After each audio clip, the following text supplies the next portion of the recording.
What's up, guys? Coming to you today with a full slate of NBA and college basketball action here on Thursday, January 8th. I'll give you my favorite picks on the side and over-under on every single one of these games. We're going to break down the biggest college basketball games of the night. We've got a bunch of NBA player props in the mix as well. I'll give you my favorite underdog pick of the day and my massive lock. Make sure you're slamming that like button. You guys have been doing a fantastic job of getting those thumbs up in there, but let's see if we can pump that number up, get it even higher. It does a lot of work here to keep these videos made and get them promoted out there. So really appreciate everybody that's taking the time to hype the video and to hit that thumbs up button. Really appreciate all of you. Also, subscribe to the channel if you're new around here, or if you're just not sure if you're subscribed or not, check down below and see if you're subscribed. It's absolutely free, only takes a second, and really helps keep the channel going. Get down there in the comments section and let me know anything you want to say about my plays, these videos, anything you like out there in the sporting world today, tomorrow, or the day before. Anything you've got to say, I'm more than happy to answer. I'm in those comments every single day. I try to answer as many as I possibly can, and we do answer an awful lot of comments on a daily basis. Those are personally answered by me, and even if you don't get an answer on your comment, I personally guarantee you that I saw your comment and read it. So definitely, I'm in the comments, guys, for sure, and check the pinned comment throughout the day. That's where I put my favorite picks every single day. You want to be checking back a couple of times throughout the day, just in case there's any changes. Injury news can come out late. We can have starters being moved around, stuff like that, and especially on the NBA side, you want to be keeping up to date on that pinned comment because things can change a little bit later in the day. So definitely stay up to date on that. Big shout out to stumpthespread.com, the sponsor of today and every day's video. Looks like we've got another nice day cooking over there in the premium section. So big shout out to all the premium members over there at stumpthespread.com, taking advantage of our whole team of experienced cappers over there. Also, get over there and check out the free stuff, and big shout out to every single one of my channel members. Get over there to stumpthespread.com and get on that free email newsletter as well. In terms of a recap, guys, yesterday is looking very positive for us. We got off to a great start. The Miami Hurricanes +1. They come away with a straight up 81-77 win. Despite giving up 28 points to Juke Harris, it was a close game the whole way, but a huge rebounding edge carried Miami to the win in that one.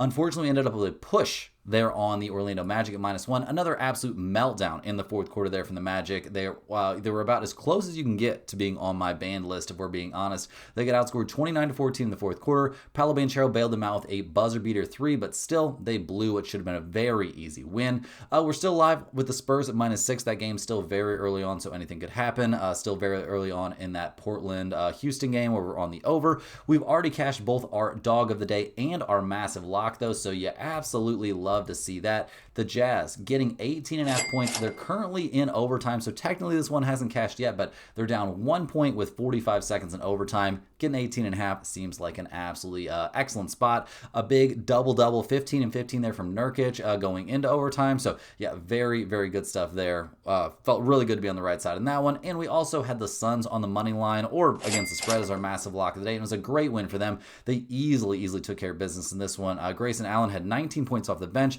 Dylan Brooks had a good day as well, and that made up for Devin Booker actually having a tough night shooting the ball. But overall, very good workout. They're off to a 3-0-1 start. Could be looking at another sweep. That would be pretty crazy to have another sweep already this month. So we'll see how things go. We're going to go ahead and dive in now, though. Got a nice little slate in college basketball, though not a crazy one, but we've got some solid games to cover, and then we've got a nice little slate on the NBA side as well. So let's go ahead and get after it, guys. The first game we're going to be looking at here on the college basketball side, we've got the Northwestern Wildcats going on the road to take the Michigan State Spartans in a Big Ten showdown. Northwestern comes into this game 8-6 on the season. They're fresh off a tough 84-78 loss there against Minnesota. They were playing at home in that game, and obviously playing at Minnesota is drastically different than playing at home against the Golden Gophers.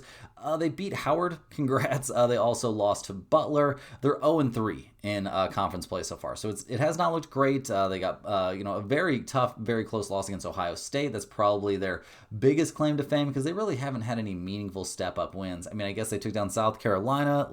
Congrats on that, but don't have a lot of amazing stuff to say about this team. Now, Nick Martinelli, however, I do have great stuff to say about. He's been a monster, 23 points per game, shooting nearly 60% from the field. Very good stuff from him. In general, this team is okay defensively. The offensive numbers aren't exactly what you would dream of, but they're not terrible. And the rebounding, that's really where I think they could potentially struggle a lot in this game. I mean, they're 364th in the nation in total rebounding. Against Minnesota, I mean, Martinelli put up 26. He's doing what he's supposed to do out there, but we saw Northwestern get kind of crushed on the glass, only shoot 26% from 3, and yeah, that's just not going to be enough to beat a lot of teams. So we'll see what they can do in this one. They're going on the road to to take on one of the toughest teams in the nation in the Michigan State Spartans. They're 13-2 on the season. They bounced back nicely from that loss at Nebraska to blow out USC by 29. They're back at home, so that definitely helps here. They're currently, 3-1 in conference play? Yeah, they've looked very, very good this season. Their only losses were against Duke in a nail-biter of a game they probably should have actually won, and then that 2-point loss against Nebraska, which we got the win and cover on. We got the cover in that one because we had Michigan State plus 2.5. So we're not even too sad about that. In their win over USC, everything pretty much went exactly how you'd want if you're a Michigan State fan. They had a nice little edge on the boards. They shot the ball relatively well from three and were 50% from the field, so that's obviously great.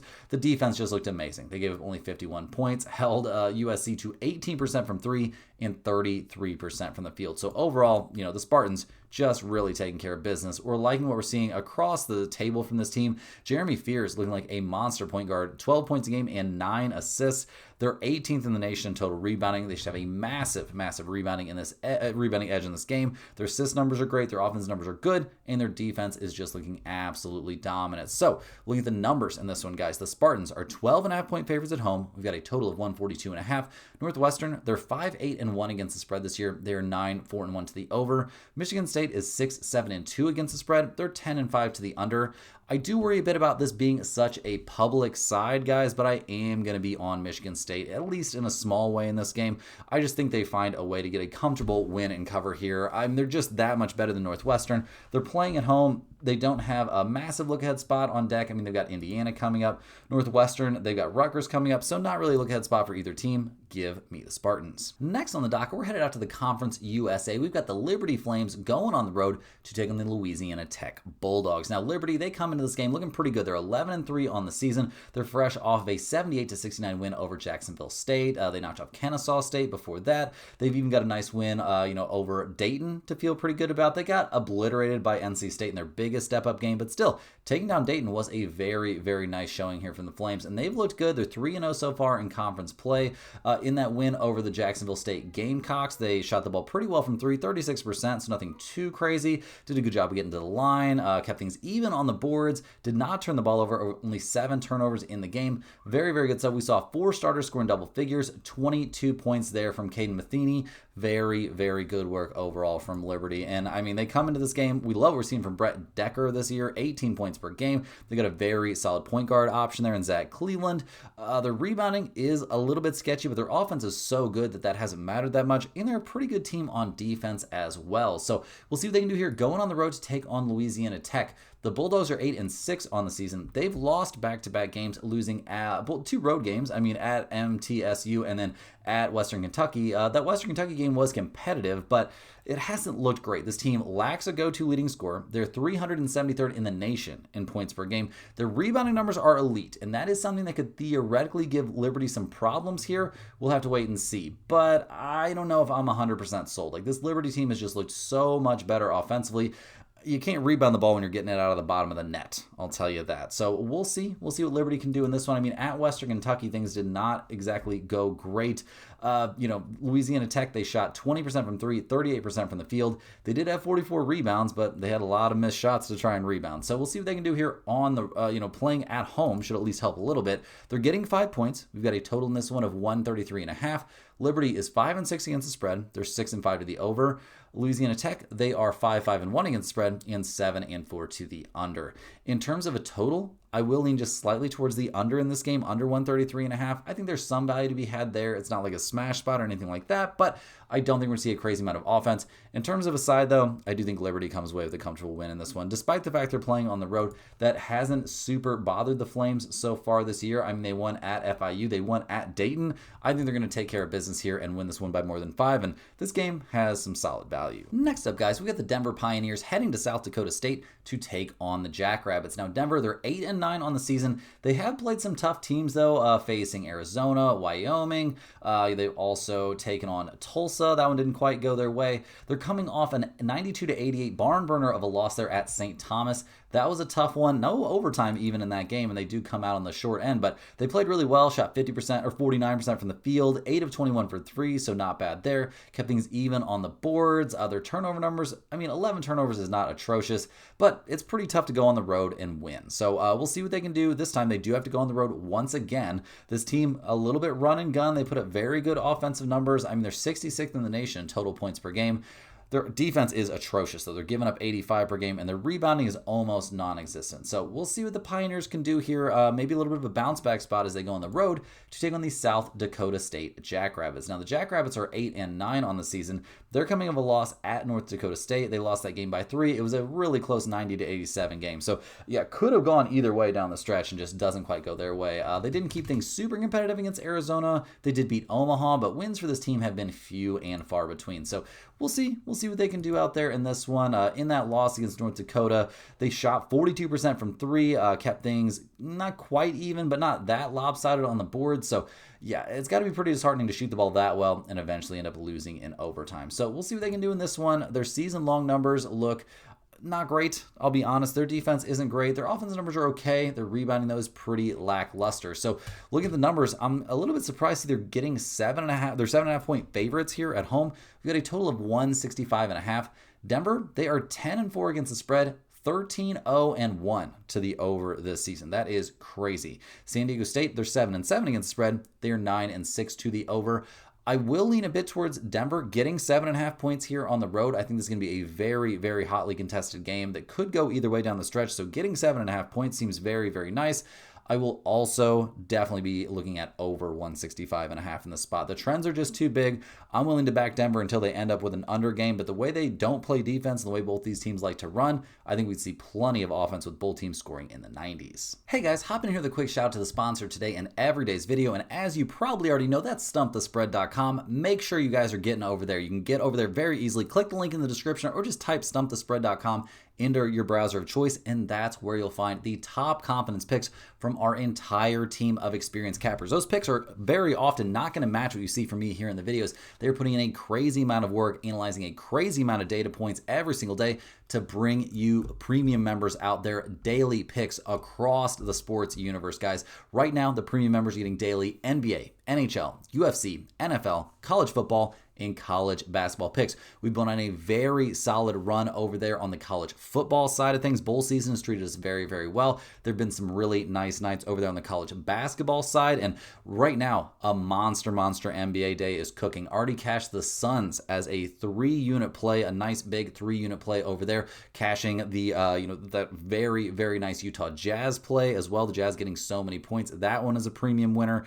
And we got De'Aaron Fox still going. Hopefully it's going to be a 3-0 day there on the NBA side. So a lot of good work going in over there across the sports world. Definitely want to get over there and check out the premium picks at stumpthespread.com. It's a great time to dive in right now with so many sports going on. You also got to get over there to stumpthespread.com and check out all the free stuff we are up there. We have free picks under the free picks tab every single day. And those free picks come straight from the premium handicapper. So it's a very good way to get a little taste, a very small taste, I will admit, but a little taste of what the premium members are getting every single day. The free picks have been on a pretty solid run over there in the free picks tab, and you got to get on that email newsletter as well, guys. There are free picks in that every single day. Lots of information on these sports betting like golf, NASCAR, tennis, WNBA, UFC, all kinds of good stuff like that, and tons of player and touchdown props every single week on the NFL. And with the playoffs coming up, you definitely can use all the help you can get because the player pool has narrowed drastically. So you really got to be doing your research. And if you're on that email list, you don't have to do as much research, guys. You can just let our premium NFL handicapper do some of that research for you. There's also some very big unit plays over there for NFL coming up this weekend for the premium members. So get over there and check that out. But definitely get on the email list. It's very easy to sign up. Just go to stumpthespread.com, set up a free account. They're going to ask you for your name and your email address. That's it. You get one email straight to your inbox every single day, packed with great sports betting information. Also, get over to stumpthespread.com if you're looking to purchase a Stump the Spread hoodie. You can get one for $40 now with free shipping. We're selling those hoodies at cost. So that's what it costs for us to make one and get it to you. That's what we're charging you. Just want them to be available to anybody who wants to purchase them. Also, if you're a huge fan of what you're seeing from me here every single day, click that little join button right below the video to sign up for a YouTube channel membership. YouTube YouTube channel members get early access to all of our videos, get their name up on screen in every single video, but maybe most importantly, they get access to our members-only giveaways. We give away a Stump the Spread hoodie here every single Monday to one random YouTube channel member. We put the name of every channel member on a big wheel. We spin it live on the video. Whoever it lands on gets a Stump the Spread hoodie mailed straight to their address of choice. Love doing those giveaways. Love all my YouTube channel members, guys. Big shout out to all of you. Now, let's go ahead and dive back in. We've got some more college basketball to break down before we hop over and cover the entire NBA slate. So let's get back after it. Next up, we're going to be looking at Abilene Christian. They're going on the road to take on Tarleton State. The Abilene Christian Wildcats come into this game 9-6 on the season. Out in the WAC, they haven't had the smoothest sailing so far. They're 1-1. They beat Utah Valley very, very handily. That was a blowout their last time out. They did lose to Utah Tech. That one wasn't as close as they wish it would have been. They've played some relatively competitive games against elite teams like Arizona and BYU before eventually losing pretty decisively. But we like what we've seen from Braden Hubbard this season. He's looked good. This team not putting up amazing season-long numbers, but they don't play at, that crazy of a pace. Their offense is relatively efficient. Their defense is not great. Definitely worried about their defense. So we'll see what they can do here. Gonna have to learn how to rebound, that's for sure. As they head to Tarleton State, the Texans are 11-5 on the season. They're 2-1 in WAC play. They're coming off a 5-point win over CA Baptist. That was a nice one. Took down UT Arlington. They beat Florida A&M this season. They didn't keep very attached to a pretty good Cincinnati team.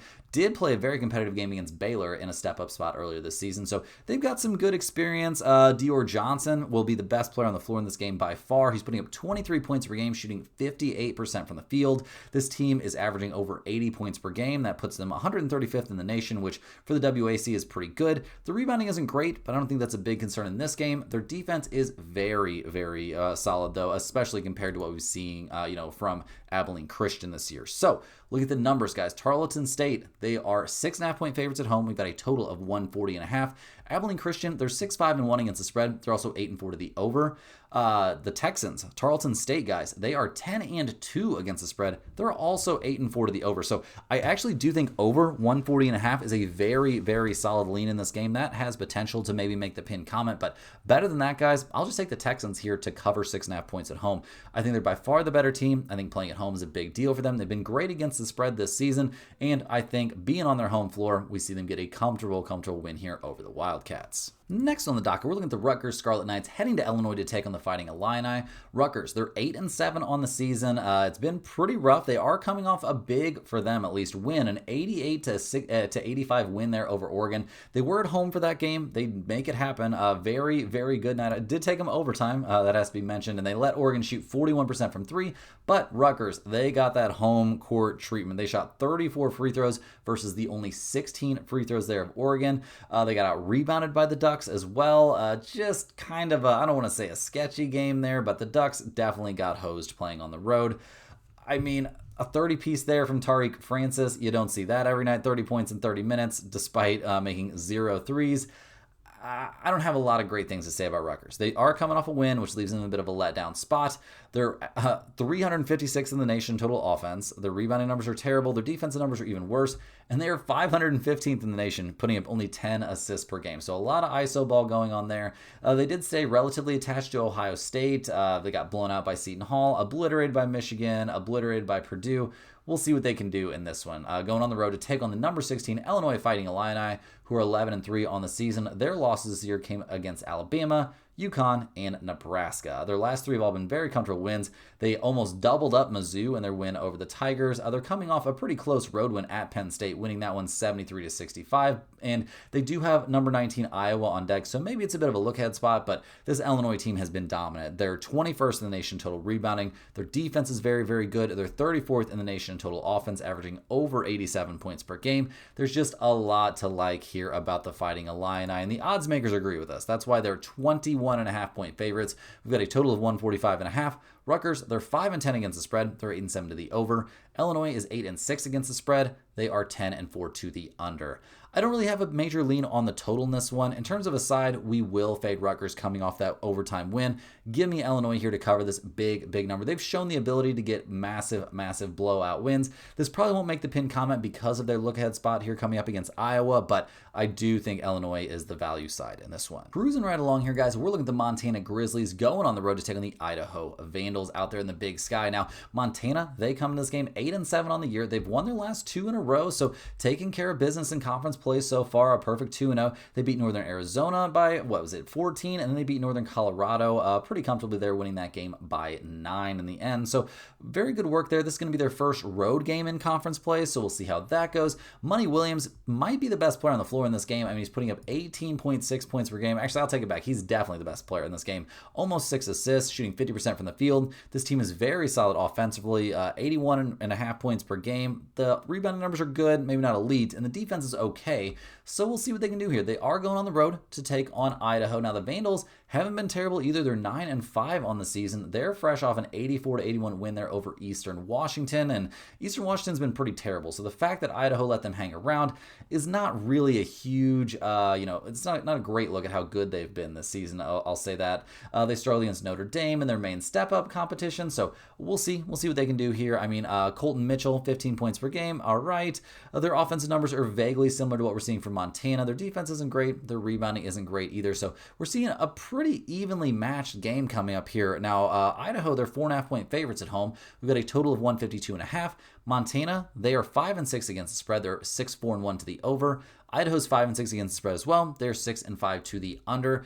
I do expect this to be a very close, very competitive game. And when we think that's going to happen, I think it's an excellent spot to take the point. So giving Montana here, getting 4.5 points playing on the road, but this game is a bit of a wait-and-see spot. I need a little bit more information from these two teams before I get very involved. Next on the docket, guys, we've got probably the biggest game one of the biggest games of the night on a not super loaded slate of college basketball action. We're looking at the Ohio State Buckeyes going on the road to take on the Oregon Ducks. Now, Ohio State, they're 10-4 on the season. They're 2-2 so far in Big Ten play. They're coming off a tough 3-point loss against Nebraska their last time out. They beat Rutgers. They lost to North Carolina. They beat West Virginia by 1. So they've been playing some close games. We've kind of liked what we've seen from Bruce Thornton this year. I mean, 20 points per game, shooting 58% from the field is no joke. Like, the dude's putting up numbers, but I just have some questions. I just have some questions about him, just kind of in general. Now, in that loss against the Cornhuskers, the Buckeyes shot 35% from 3.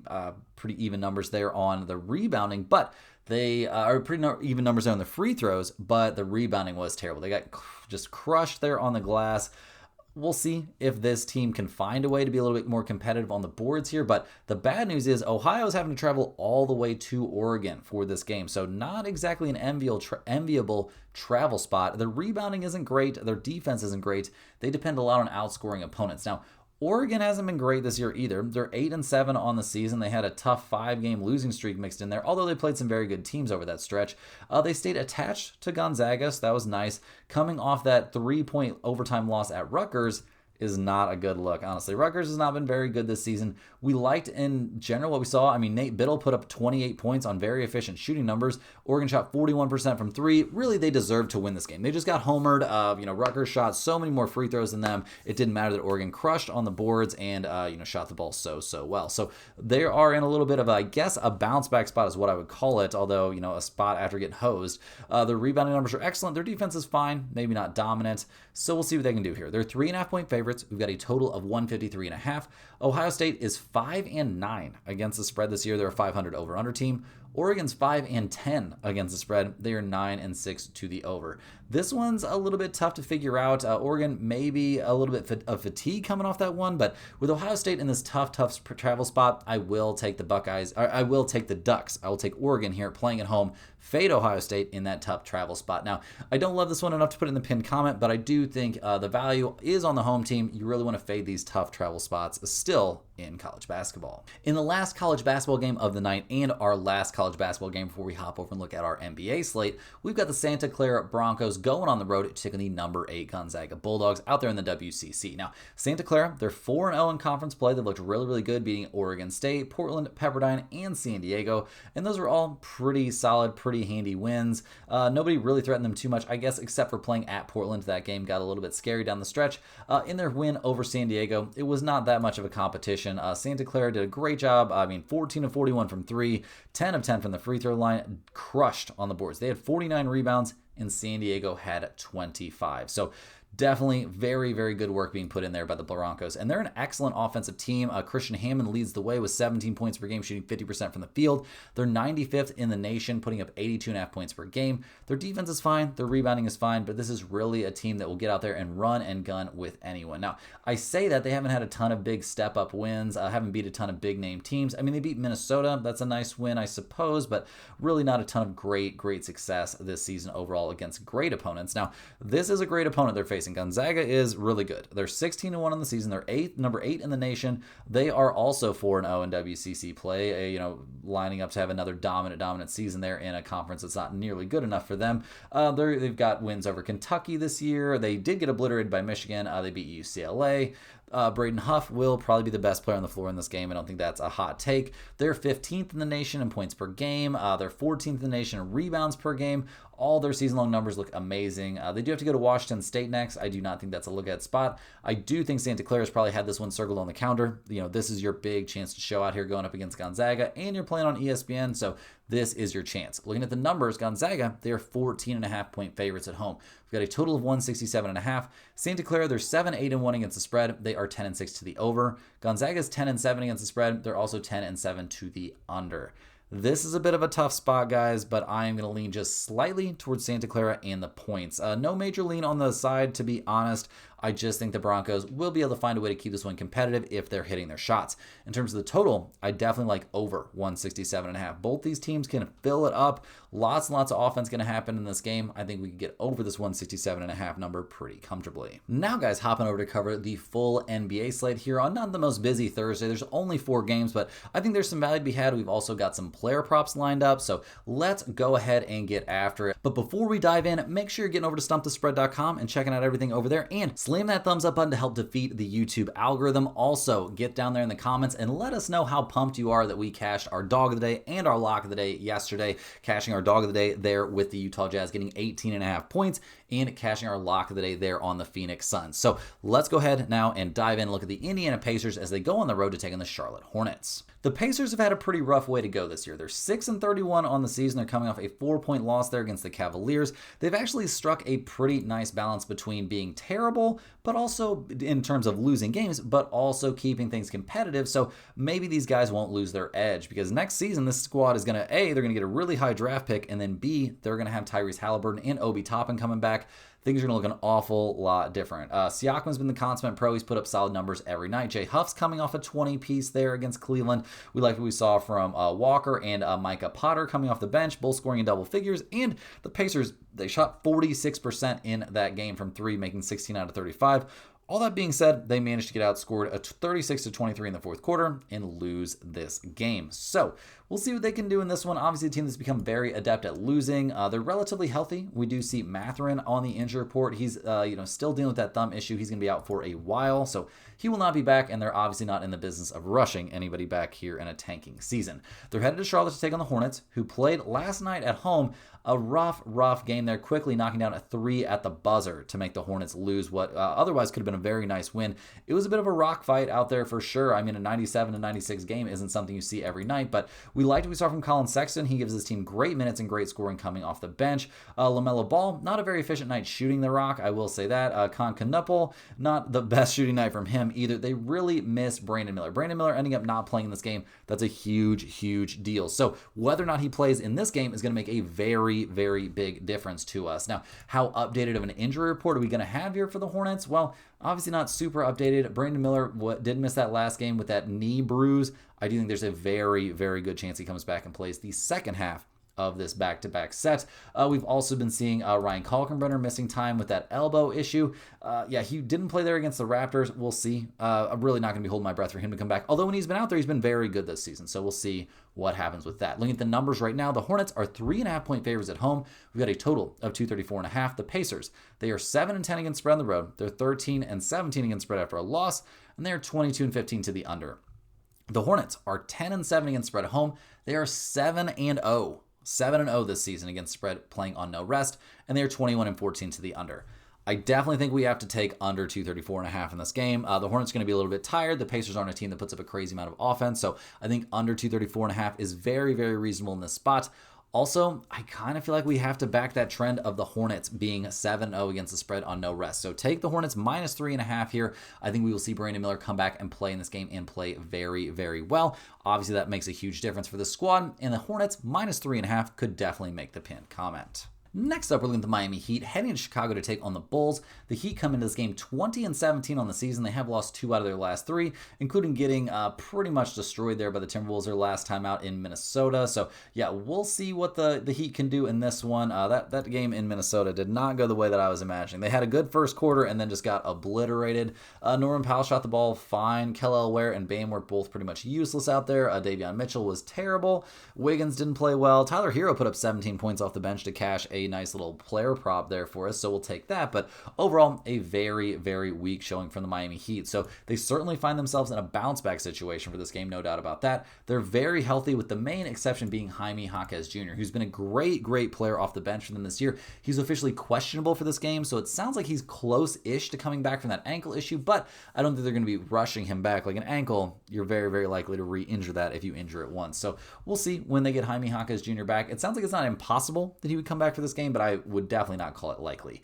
They're going on the road to take on the Chicago Bulls, who've lost 3 straight games, and they've lost 5 out of their last 7 overall. They're coming off a 108-93 loss there at the Pistons, and now they got to head to Miami to take on the Heat. We'll see what they can do. They've dealt with lots of injuries. Buzelis and Vujacic both played well there against the Pistons, each putting up 20 points, but with guys missing, I mean, they need a lot more production than that. Dosunmu put up 24 points off the bench. He's actually been great off the bench this season, so big shout out to him having a good year, but they only shot 9 free throws in that game, only 17 free throws shot in the whole game, which you love to see it. That's pretty crazy. The rebounding looked great for Vujacic. For the Bulls in general, it looked good. So we'll see what they can do. I mean, maybe they can have a little bit of a bounce back here. They are playing at home after all, but we'll see. We'll see what they can do here. Their injury report is still very troubling. Giddey and Kobe White both probably, or they confirm. I know Giddey's going to be out. He's going to be out for at least another week or so. Yeah, officially no Kobe White in this game. And Jalen Smith and Zach Collins both probably not going to be out there either. So looking at the numbers for this game, the Bulls are getting 5.5 points at home. We've got a total of 241.5 in this game. Miami, they are 10-8 against the spread this season. So, not a terrible against the spread team, but not so good lately necessarily. They are 10-6 against spread after a loss, and they're 20-17 to the under. The Bulls are 10-9 against spread at home, 2-4 against the spread on no rest, and they're 21-16 to the under. So both teams showing trends towards the under, and it's a massive number. I don't fault anyone for taking under 241.5 in this game. The last time these two teams faced each other, it was back in November, but we saw the Heat win by almost 40 in that one, and that's part of the reason, and them being in a bounce back spot and having a rest advantage here over the Bulls is why I'll definitely be taking the Heat here minus 5.5. If they burn me again, they could be flirting with the banned list themselves. So give me the Heat in this one. It's a big prove-it spot for me here. I need them to have a good game in Chicago. Next up, guys, in the marquee game of the night, we're looking at the Cleveland Cavaliers heading to Minnesota to take on the Timberwolves. Now, Cleveland, they're 21-17 on the season. They have won 4 out of their last 5. The only loss, that 4-point loss there against the Pistons. They played a very close game in Indiana their last time out, so it hasn't been a crazy travel spot to go from Indiana to Minnesota, but that game did not fill me with optimism. I saw 29 points from Darius Garland. That's a good sign. Evan Mobley had 20, and I guess they did take care of business without Donovan Mitchell. Jared Allen, 19 points, 12 boards. They needed more from him this season. They finally got it. Nobody going particularly nuts off the bench. I mean, we liked what we saw from DeAndre Hunter, although he's still not having the best season. They shot 38% from 3. They did a great job on the boards, but this is against a tanking Indiana Pacers team. So we'll see what they can do here. Maybe we could expect a little bit better of a showing from Cleveland, but we'll see. Donovan Mitchell is going to be healthy and out there for this game. Dean Wade will be out. Jalen Tyson's been a big piece for them, usually off the bench. He's dealing with an illness. Sounds like he will end up playing in this game. So we'll see how that goes as they head to Minnesota to take on the Timberwolves, who at 24-13 on the season are having a pretty good time. They won 4 out of their last 5 games. They blew out the Heat their last time out. They also blew out the Wizards recently, so they're playing pretty well. Anthony Edwards having a good time. In that game against the Heat, he had a great time, had 26 points, very efficient shooting numbers. Rudy Gobert reeled in 16 boards. The Timberwolves shot 36% from 3, so nothing crazy, but they did have a very nice night on the boards, a big edge for them on the glass. Naz Reid continues to play great off the bench, but this bench continues to look pretty bad. He's really the only meaningful scoring option for them coming off the bench these days. At least that's what it feels like. So we'll see what they can do here. Going to need the starters to really take care of business. The Timberwolves come into this game looking pretty freaking healthy, I will say that. Still no Terrence Shannon Jr., but everybody else is rested and ready to go. The Timberwolves, they're 3 or 3.5 point favorites at home. We've got a total of 238.5 in this game. Cleveland, they're 6-10 against spread on the road. They are 7-13 against the spread after a win. They are 21-17 to the under. The Timberwolves, they're 8-11 against spread at home. They are 8-15 against spread after a win. They are 20-17 to the under. This is, I'll be honest, guys, a really tough game to pick a side on. I will lean just a hair towards the under just based on those trends, but no major lean there. In terms of a side, I will back the Timberwolves at -3 just because I think we're going to see a monster night there from Anthony Edwards, and I think he'll carry them to the win, but no major conviction on that one. I do, however, have a few player props I think are very, very reasonable in this spot. First up, I'll take Dante DiVincenzo under 17.5 points plus assists at -125. He's been having a tough season overall this year, probably starting to hear his name in trade rumors, which rarely helps. I don't think playing here on the road in Cleveland is a great spot where he has some kind of breakout game, although he is going against some pretty weak, opposition there in terms of the defense that Garland and Donovan Mitchell offer on the perimeter. So maybe that, shoots this one down a little bit, but I still think that's a pretty big number for him to try and get over. I also like Evan Mobley under 16.5 points here at -105. He's been under this number in 4 out of his last 5 games. I don't see him going nuts in this matchup. I think he's going to be often needing to beat guys like Gobert or Naz Reid at the rim.